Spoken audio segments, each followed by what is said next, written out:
I want to start by saying that I think any approach to solving the issues of homelessness in our city needs to start from a place of compassion and understanding who is experiencing homelessness and why, so that we can put programs in place to try to reduce the likelihood that somebody falls into a situation where they're experiencing homelessness.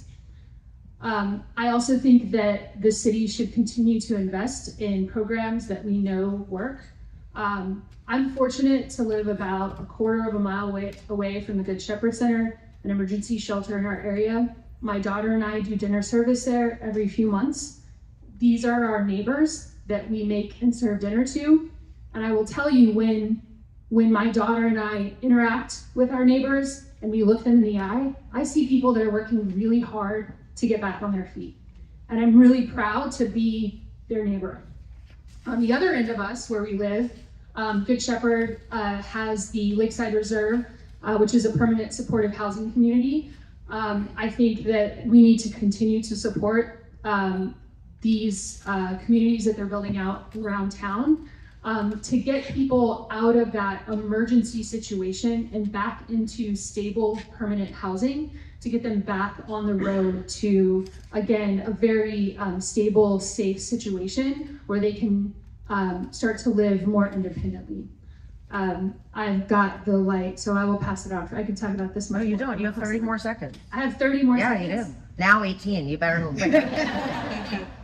You know, I mentioned the Housing Trust earlier and the ways that we can fund these kinds of programs, and that's exactly the kind of financial vehicle that can help support these projects.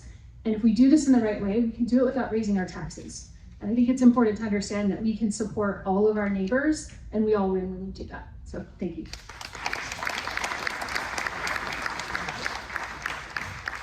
Well, I think that the city's demonstrated over a number of years that we have a commitment to the unsheltered population of our community.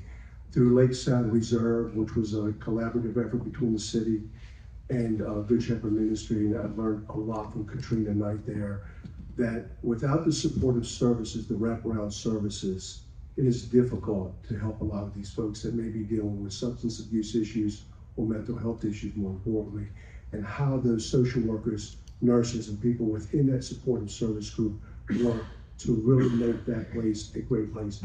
The community was in an uproar when we talked about rezoning that for this type of housing. And he said, just trust us, just trust what Katrina and Good Shepherd is gonna do. And they've demonstrated what a great place that is. We haven't had very few problems there. In addition to that, we just broke ground on an additional 34 units called the Sparrow, which was an old fire station there on Carolina Beach Road. Again, the city's part in putting over $1 million into that project for 34 additional units for supportive housing. The city's put aside $12.3 million this year. Part of that will go for the unsheltered population of our community. And in addition to that, any vacant property or property that the city can dispose of, we should have a public debate on that. There's about 45 acres off of Hurst Drive near the new training facility that the city has off Princess Place Drive. There's off Fanning Street, we have additional property. We have property scattered all over the city that we could use for supportive housing. But I'm a huge proponent of supportive housing, because what we're dealing with is the chronically homeless, which is the homeless folks that have been on the street for more than 2 years, for whatever known reason. And as the region has grown, as the area has grown, the population has grown too, because the surrounding counties don't have the service delivery that we have here in United County, which draws more of that into our community. And what the homeless providers are telling us are that those counties are also sending us a lot of people, not forcefully, but because the services are here. Thank you.